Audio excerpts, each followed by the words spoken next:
रामकृष्ण हरी. कटेवरी हात विटेवरी उभा तोच जगाचा पोशिंदा. आणि याच पंढरीत याच भाविकांसाठी सागर डेव्हलपर्स घेऊन आले आहेत भव्य ओपन प्लॉट प्रकल्प, ते सुद्धा दर्शन रांगेच्या अगदी जवळ. इथे पाठीमागे आहे दर्शन बारी. नगरपालिका हद्दीतील नियोजित आराखड्यातील 50 फूट डीपी रोड.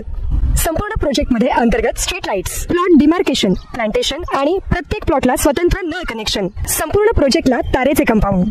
ज्येष्ठ नागरिकांना बसण्यासाठी बेंचेस. चला तर मग आत्ताच बुक करा मठासाठी किंवा आपल्या हक्काच्या घरासाठी आपल्या हक्काचा प्लॉट, तेही अगदी माफक दरात. ताज्या घडामोडी पाहण्यासाठी आमच्या YouTube चॅनलवरील PVR म्हणजेच पंढरी वार्ता या न्यूजला सबस्क्राइब करा आणि शेजारील बेल आयकॉनवर क्लिक करा.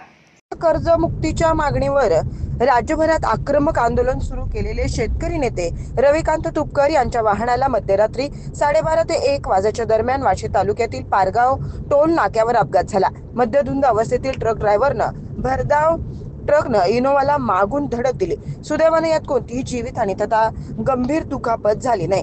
गाडीतील दोघांना किरकोळ मार लागलाय. रविकांत तुपकर यांना लोकवर्गणीतून लोकांनी दिलेली लोकरथ नामक इनोवा क्रमांक MH28BQ 9999 पारगाव टोल नाक्यावर थांबलेली असताना मागून भरधाव वेगात आलेल्या साखरेने भरलेल्या ट्रकने क्रमांक MH44U 1444 या गाडीनं समोरच्या गाडीला जोरदार धडक दिली. ट्रक चालक अत्यंत मद्यधुंद अवस्थेत होता. या धडकेचा आवाज इतका जबरदस्त होता की स्फोट झाल्यासारखी परिस्थिती निर्माण झाली. गाडीतील मागील सीटवर बसलेले लोक अक्षरशः समोर फेकले गेले. या अपघातात सुदैवानं रविकांत तुपकर यांना कोणतीही दुखापत झाली नसून ते पूर्णतः सुरक्षित आहेत. मात्र गाडीत त्यांच्यासोबत असलेले PA कार्तिक सवडतकर आणि राजाराम जाधव यांना सौम्य मार लागला, तर चालक अजय मालगेव आणि तुपकरांचे सहकारी गजानन नाईकवाडे यांना कोणतीही दुखापत झाली नाही. ट्रक चालक हा दारूच्या नशेत होता. अपघातानंतर तो सारखं खोटं बोलत होता व माहिती लपवण्याचा प्रयत्न करत होता. अपघाताची माहिती मिळताच पोलिसांनी तातडीनं घटनास्थळी धाव घेतली.